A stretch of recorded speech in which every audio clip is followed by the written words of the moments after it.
Kyle Hermans, how are you today? Pretty good, thank you. Good Wednesday. A lot of good things going on in the world today, and it's Couple always things. awesome to see you, and always awesome this our Hump Day show, getting people across the threshold, towards the week with some insightful information. How are you doing, brother? I think I'm feeling a little stunned by the world in general.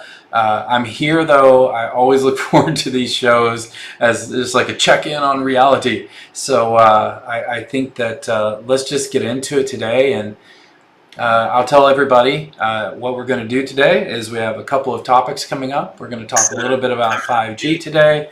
We're going to talk a little bit about some of the most recent observations we have about virtual schooling. We are not going to talk about the elections, so if that's what you're here Mhm. for, you're on the wrong channel. That was it. And then we've got a few events and things coming up that we want to share with you that the Digitized Cooperative is producing and creating out in the world. So that's what we're here for today. And so that's going to send it right back over to you, Kyle, for that first thing we always do, our observations around digitization or digitalization for the last week or two. What have you seen out there? Well, the biggest thing that I think that's really that's impacting myself. Well, there's a lot of things happening digitally that are impacting, but the one that I am paying close attention to is watching the articles of human beings shifting from dense cities to rural places again, really changing their locations because of the strength of 5G that's coming in. And because of the strength of all of these satellites that are creating infrastructure networks outside of our planet's atmosphere to be able to beam down internet connectivity. And one of the things that I'm just was talking with one of my team members, because we have a lot of remote workforce, is they just moved from a major city to a beach town and literally are living the dream life. I was on with them this morning. They're sitting at a coffee shop, showed me just down the street is the beach, and they can, and they're on the waiting list for the 5G and for these networks that are starting to come in now, to say that within the next 6 months they're already anticipating that they'll be able to create a really great hub for remote working. And I was like, this is fascinating. How is this going to affect the way that we work going forward over the next 2 years? We're going to see a considerable shift, I think, of where geolocations are going to be. So that's my big observation. I'm very excited about this, actually, because that even gets us thinking, is San Francisco the right location? Could there be somebody somewhere else? And that is a really interesting discussion that we're even having in the household right now. Amazing. Yeah, that's a bit. We could do a whole show on that. Hmm. That for sure. So my observation is a little different this week. I was trying to think, what do I want to share today? And one of the deep dives that I've been going into over the last several. This has been quite a few. It's been months now, actually. Is the concept of regenerative agriculture or permaculture. In my particular case, I really have latched on a lot to the concepts of permaculture and what it means to create, in that living systems, food forests, things that feed you, that are making the space and the people that inhabit it better for having been there. And what I'm starting to see is as I look across all kinds of different areas where I've been doing software development, for example, for many, many, many years, or building large complex data analytics systems, applying this concept of regeneration or regenerative capabilities that systems themselves need. It starts you start to see it everywhere. It's when you finally decide on that car you want and you didn't see any before, but now all of a sudden you've got that bias and you see it everywhere. This has been kind of like that for me, and so I'm kind of having this really interesting reevaluation of a great many of the ideas I have about how to build large scale, real time, scalable systems. And making it so that they also can be regenerative, not just sustainable. I think you can be sustainable without necessarily being regenerative, perhaps, because you're not actually adding more. And so my observation is how can we take some of these principles that people are pioneering in food growing systems and apply them? in digital systems, or the creation of software systems, running shows. How can you get things to really regenerate? So are we leaving YouTube better every time we drop a show on on YouTube's drives? Is it getting better? That kind of thinking, and it really opens up a huge number of avenues. Because I won't even go further, but that's my big observation: is how can we take these concepts of digitization or digitalization and drive them all the way to regenerative system capacity at large. I've got a funny connection to what you're saying. It's similar but different. It's just I was thinking about, my connection making mind to what you said was, I see something being uploaded to a server, and as it sits there as a piece of data on a file, it's actually sending out ripples of like cleaning, or it's helping, and I was just thinking that my kids often say, why do I say please and thank you to Alexa when I ask her for things to be done? I said, because I know you want to start building a relationship, at least a healthy relationship with your technology. That's one thing that this show has really proved to me, is that you want to nurture it just the same way you would nurture other things, because it's become so integrated with us, but it's also become probably the fundamental platform of most of our livelihoods. I mean, nobody can deny now that most human beings are living, surviving, thriving, earning because of technology capabilities. And so I love that concept of giving back. There's something interesting. I also dropped something in the link of our chat, where there was something around a village. This is around regenerative agriculture, but it's actually regenerative cohorts that are popping up. This is in Costa Rica. I was shown this a couple of weeks ago. It's in our WhatsApp chat. I see it.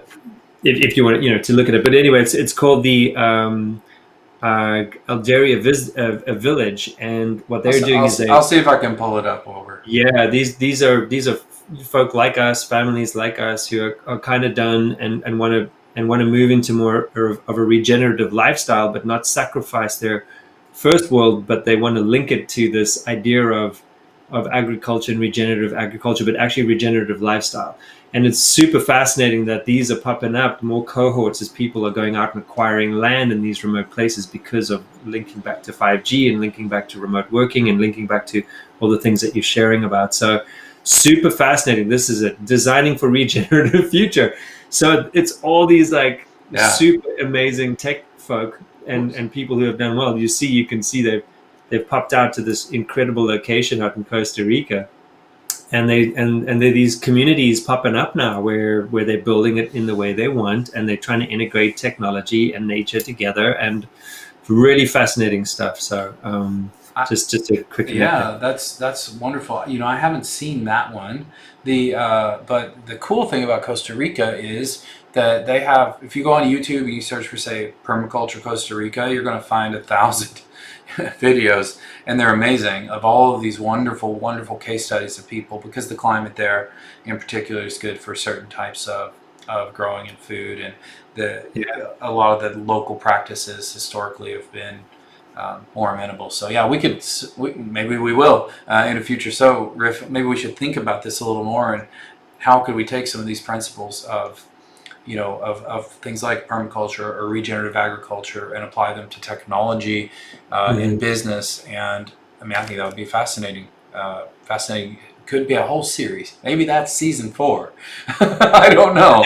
Maybe there really is maybe regenerative futures, where you're integrating the best practices of natural living with the most cutting advanced technologies. Well, you heard it here first on Digitized Live. Unlocking your digital potential. So stick with us, because we are going to be helping to brainstorm the next generation. And I tell you something, Kent and I were chatting about this yesterday, is that there are several big ideas that we've had over the last almost year and a half together that have hit the main gestalt and turned into some pretty epic things. So I wouldn't be surprised, and I'm so glad we timestamped this, because maybe next year, the year after, is that the future of living is going to be regenerative, technology and in sustainable environments. It's going to be pretty wild.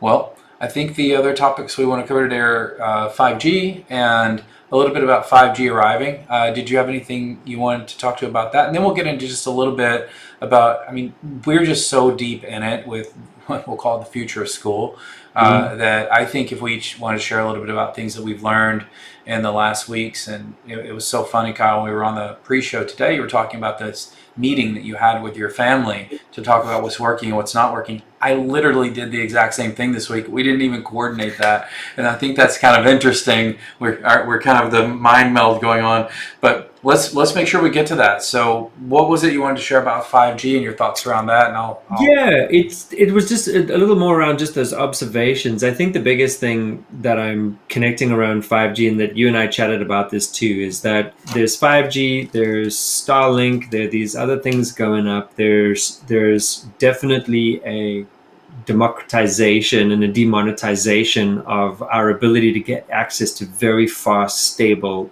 internet. Like, I'll just say, to be honest, here, even in San Francisco, the North Bay of San Francisco, we had power outages, we had electricity cuts, we had internet downs, phone lines down, water well, shut off.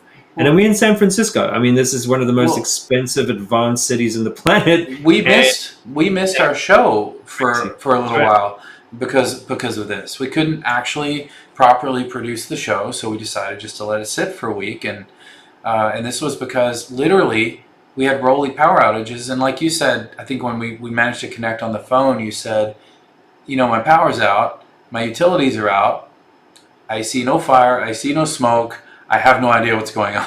It was you a know, great day. you It was a know. great day, and we were getting warnings that there was some giant storm rolling through, and there was something else happening. But what's interesting about this is that that level of I think my perspective on it, and I know some of this because we get to consult with utility companies, but I preach this a bunch both in our about mindset, but also our infrastructures. I just don't think that our current systems that we have, most of the current systems that we've become so accustomed to, and this is what COVID's really exposing to us, our current systems are just not designed to support the future we're living into.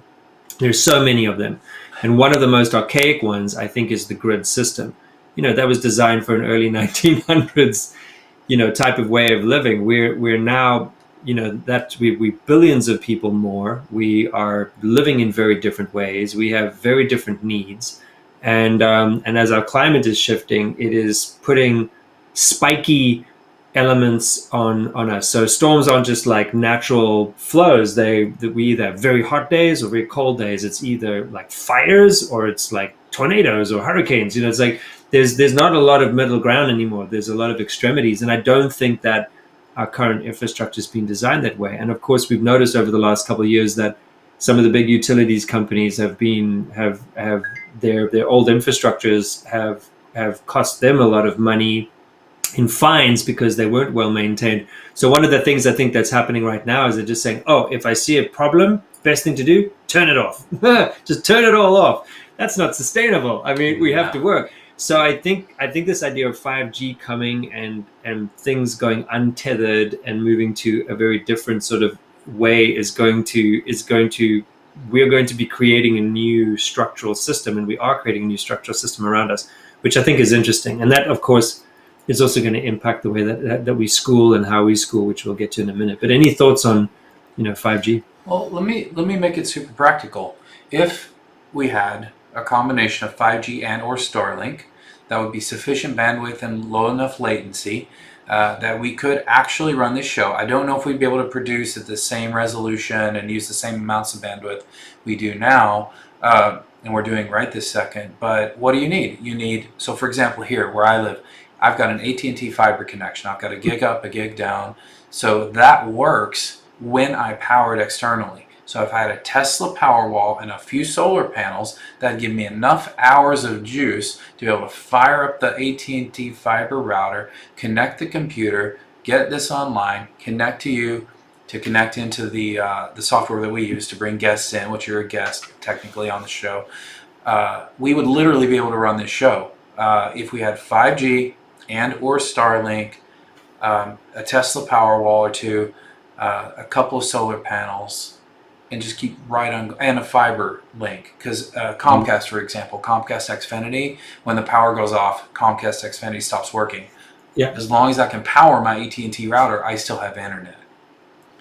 Now, I don't know if that's ubiquitous everywhere, but that's how it works here. So I know exactly what we need to keep the show online.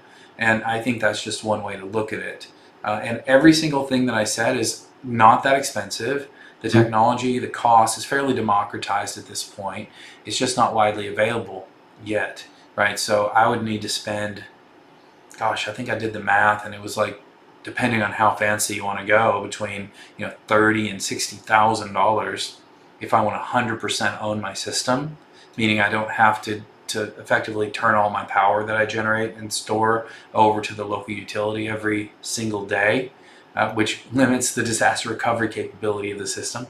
So we get a whole other thing if I get into all that. But you need to spend a fairly significant chunk of change to enable the power generation and storage capability to run the routers and the computers long enough to produce a show that's about 20-30 minutes long on a periodic basis. So absolutely. Yeah, I'm on sorry. that note, Kent, I was just Yeah. going to add that I don't know if you've seen this, but I've been seeing ads pop up for generators, home generators, a lot Oh, more. sure. And they're these small, interesting, compact ones. I saw ads during the election stuff last night where I was like, "What?" Like, there's this tiny little box that was powering an entire house because it plugged into. I was like, "This is getting wild. This is no longer this weird, huge generator that's like running on the outside of the house. This is like some little thing. I want to look into that more, but Yeah. as you were saying, like it's really fascinating what's happening. Yeah, so it's there's I think that 5G is going to be substantially faster than Starlink. They both have really low latency and ping times, so they're very, very useful. You can be on Zoom calls. You can even do something like run a show like this to a certain level, not to the level at which we do, say, for bigger productions and things. I'm still pretty well tethered to a very fast internet connection to run big productions. That's not something that either 5G or Starlink are really likely to give me. I need that fiber connection. So that starts to limit the places where I can have this studio, but not necessarily where I live. So I think it's fascinating. It should be transformative. Everybody's been saying that about 5G all along, and then Starlink comes and swoops in. So there is no doubt. And if you haven't been watching, by the way, why is Starlink even possible? You've got to watch those rocket launches. Okay, They are recovering the fairings now. They're recovering something like 80+% of the rocket, which is lowering the cost of launch specifically for SpaceX, because they own the rockets. They own everything, right? So what does it cost SpaceX to launch a rocket? Not what do they have to charge someone else to launch a rocket. That's a different number, right? So their cost of acquisition of the real estate that they need in space to launch something like Starlink is ridiculously low. Ridiculously low. And that is brand new. And so, And I think it's a $500, it's $499 or $500 charge to get on, and then it's $99 a month is what I understand. That's the beta pricing. That's exactly beta right. pricing, yeah. Yeah, so I pay $99 a month for my fiber connection as well. So, it's really, I think these are really important things that are deeply transformative. I know lots of people that have moved to other places, and as long as they have their internet connection, they're fine. So it's become a basic human need, right? And Starlink is actually going to bring a couple of billion. It has the potential, along with other technologies like 5G, to bring the rest of humanity online, which is a couple of billion people still to go. Yeah, that's right. I'm probably not to get into it in this show, but I am curious. I obviously see rumblings that there's still a lot of pressure to not have 5G in certain places based on health concerns, but I have no perspective on that. I've done no studies or research into what the debate really is there. But I would imagine, like any new technology, as you and I know, we constantly talk about new tech. We're constantly experimenting. Is that as soon as you put something new in front of people, it's always like, it's going to kill me. Well, so like there's an immune response is the way I think of it. And this is from a model called exponential organizations. We talk about the immune system response of organizations and even individuals. And what really happens is, in a case like this is something that would be good for you or your local town or your city or your region, right? To get higher bandwidth connectivity can drive tremendous economic growth, because now you can harvest money, right, from anywhere in the world. You don't have to actually go somewhere. You can just do it from your living room. So why wouldn't you want that? Well, there's lots of reasons why people don't want that, from being worried about electromagnetic waves to regulatory issues that prohibit it because of control. So it could be a governmental regulatory issue where they feel like giving that much freedom to connect is not good. So they will block Starlink from rolling out in their region. We know this is going to be the case. So so there's also those types of and now that's not, we call it an immune system reaction. It's actually an autoimmune response, like an autoimmune disease. It's attacking the friendlies, and that's bad. So I at least, my opinion. Now, there's a flip side to this. I had a really compelling conversation about I said I wouldn't talk about politics, but what's social media doing, right, to things like democracy? I don't even want to talk about it today, but these things come up because you can't have social media without an internet connection. So if everybody gets an internet connection, are they immediately going to go and sign up on Facebook or whatever, Instagram or whatever social media the flavor of the day is? Gosh, I mean, these are big, big societal issues. So. Well, there's something I remember doing a project many moons ago in Canada with a large banking client, and we were doing a foresight project. So we were looking at the time 30 years out, and and at the time, this will date it, was that Second Life was a huge deal. All the brands were investing money in going into Second Life, which is, this virtual environment as that first kicked off, and everyone was playing with the idea of avatars. And what I found really fascinating there was the concept that what Second Life was, all that it was doing was mimicking our physical environment and mimicking our physical reality. And I think the thing that's fascinating is the more people that get online is, I always see, this is just my opinion, and if people are welcome to write me about it if they want, but I think that social media these days is almost like a beta testing ground to what is society really, because there's this second life that we have society as we walk around our streets physically going to our stores, and then there's this online version of society. There's this, and right now the online version of society is this like schoolyard of just chaos, in my opinion. I think there's some structure coming. There are some big companies that are trying to organize it and structure it, and Google's trying to do it with information, and Facebook's trying to do it with linking people, and LinkedIn's doing the same, and Amazon's trying to make sure that stores, like it's the supply chain of how we get our things in a virtual social society. But I still think that we've got such a long way to go, and I always think that it's this place where people are testing and learning what's allowed and what isn't allowed, and there's always this idea like of the blending of the two. Which do we become? I always think back to the artist Marilyn Manson. I don't know why that always comes up in my mind, but there's this human, and then there's this avatar version of him, and he was talking in an interview at one point where he said he preferred being the avatar version of himself than just this normal society version of himself. And then this change happened, this integration happened, and then he just is Marilyn Manson. And I know that's a weird example, but it's kind of funny that I think there are these two realities that we play with. And the social side of one is, as more people come online, we have to realize that they're going to go through this infancy of like, what is this place? And who could I be here? And what are the possibilities? And what is all this information? And all these weird things that we do, and then which parts of those actually integrate with real society, and the two of them merge and become one, and how do we manage all of that? Anyway, I find it such a fascinating topic about this, that social media to me is the second life of our reality, but I think it's a beta testing ground. I really do. I think it's innovation in real time, everywhere, all the time, and there's no rules. And there's a wild, wild west, and the people are trying to regulate it, but you're trying to regulate a false environment with a realistic one. If you see all these like Supreme Court things going on with the big tech folk, But at some point, these things are going to merge. Some parts of our physical society are going to end up in social, and some parts of our virtual society are going to end up in our physical. And that's going to be a very interesting thing for us as a human species as we move through in the next, several years, I think. Absolutely.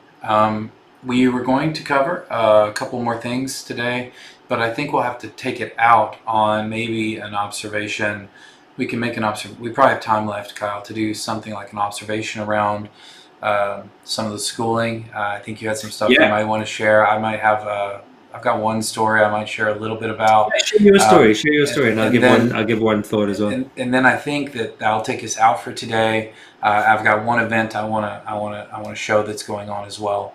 But I think for our next episode, it might be interesting if we went a little deeper on the current observations for virtual schooling, because each week I have 10 things. I have a lot of time here, but the one thing that I want to talk about is really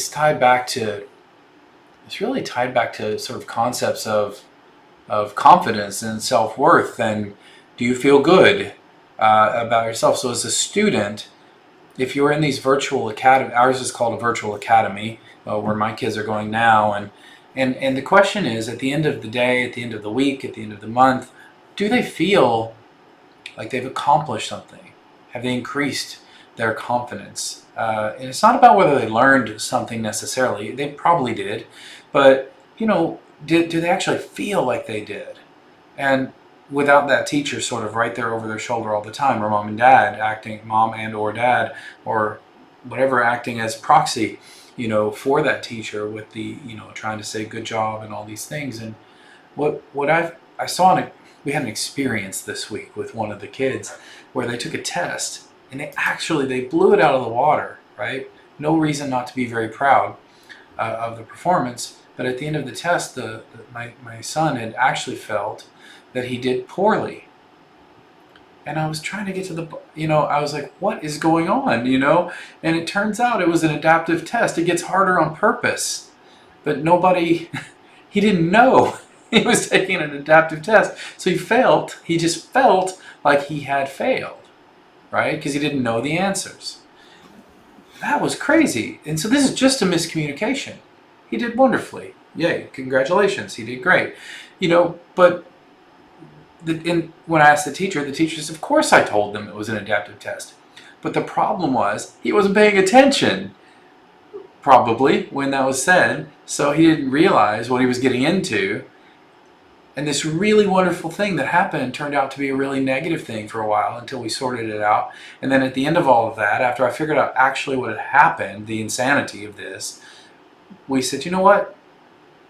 That wasn't very fun. But we're going to now celebrate. We're going to have a party. And we did. We literally, when we ordered, in this case, we ordered Chipotle because that's a favorite food for the kids. And, and we put on some music and we ran Just Dance and we just turned it into a party to celebrate this wonderful outcome. But we had to go through some stuff, to figure out that this had been positive. And that's hard, right? It's like, whoo, whoo, whoo, whoo. All inside a couple of hours. So we experienced that in our virtual academy, and this is in no way a dig to the teachers or the students or the academy. Gosh, they're all working so hard, right, to make this go, and I'm just really proud of everybody. And but what do we need to do better to make sure that there's that situational awareness and that the students are feeling the achievements they're making or not, and improving either way. So it was a really, actually quite a difficult thing that I'm sharing about. I'm telling a neutral-ish version of it, but it was not fun, and it was not easy. In the wake of success, what?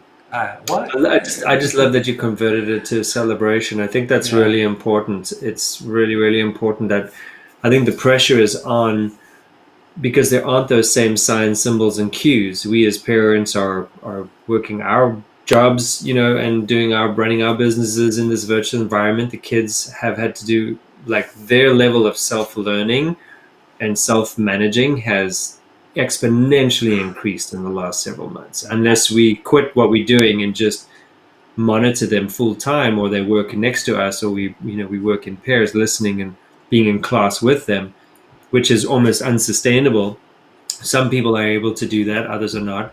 But I'm just finding that also a child's mind is so creative, and they're just finding this so boring. They're becoming like old working people. It's like a job. I know, and what's so interesting is seeing that reflected in a young, energetic human is quite a bleak outlook. Where I'm going like, oh my god, like I didn't even think about that anymore. How do I need to fundamentally change my life to bring more energy, joy, enthusiasm, creativity, movement, flexibility, all these things?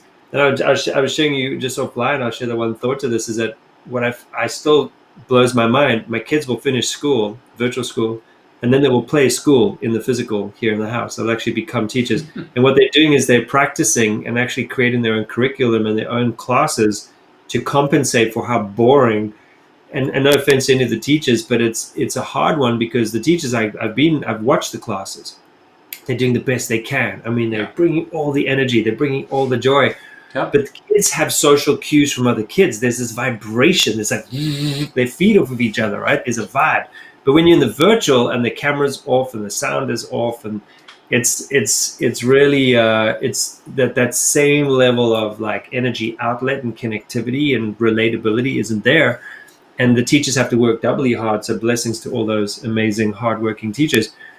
But for the kids, there's nothing they can do about it. That particular medium is just boring. So I'm excited to see where things are going to go. But I also love this idea of what my kids have been demonstrating, where some hybrid model of like you have some virtual and then you go and practice and create something, and then you bring that creative act back and then present that back, or something like that, where you talk those things through could be an interesting piece to go. But lots to talk about in this one too. You should tell them about your event, Kent, as we went. Oh yeah, okay.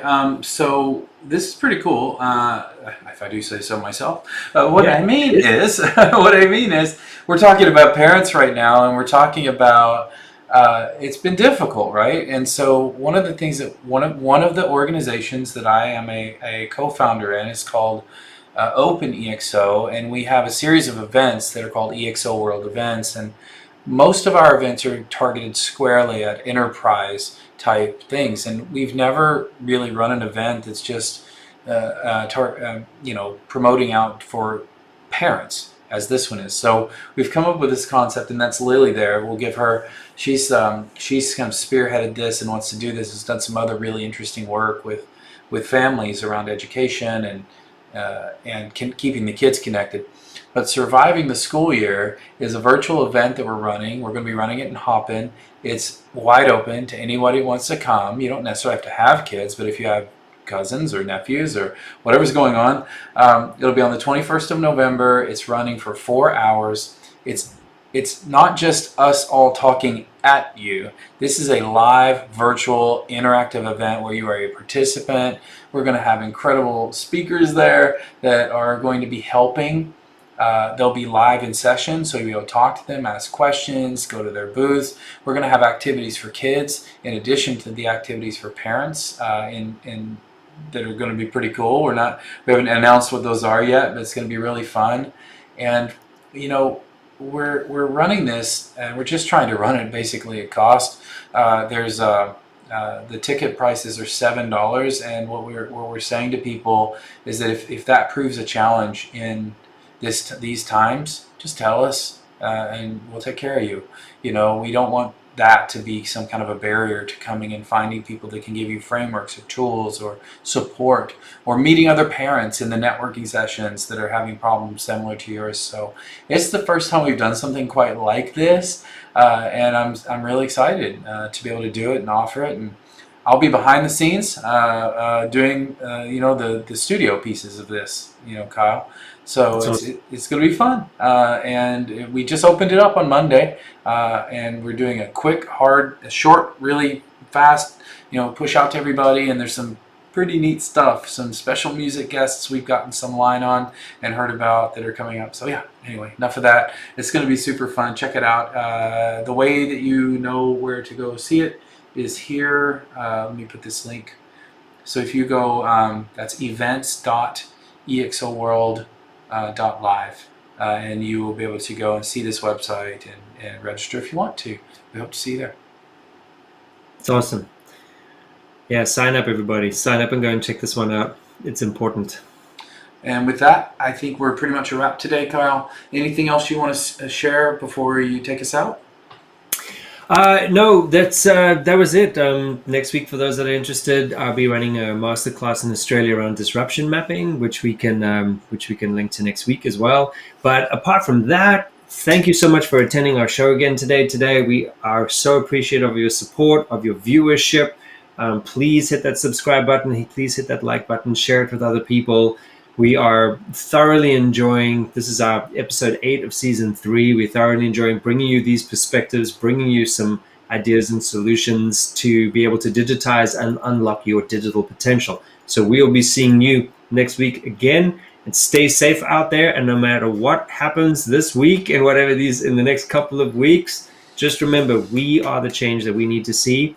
We've got to step up first. We've got to bring the joy and bring the energy and put that vibe out into the world. So together, we're able to elevate. So please stay safe, and we look forward to seeing you again soon. And Ken, thank you as always. Thank you, Kyle. Take care.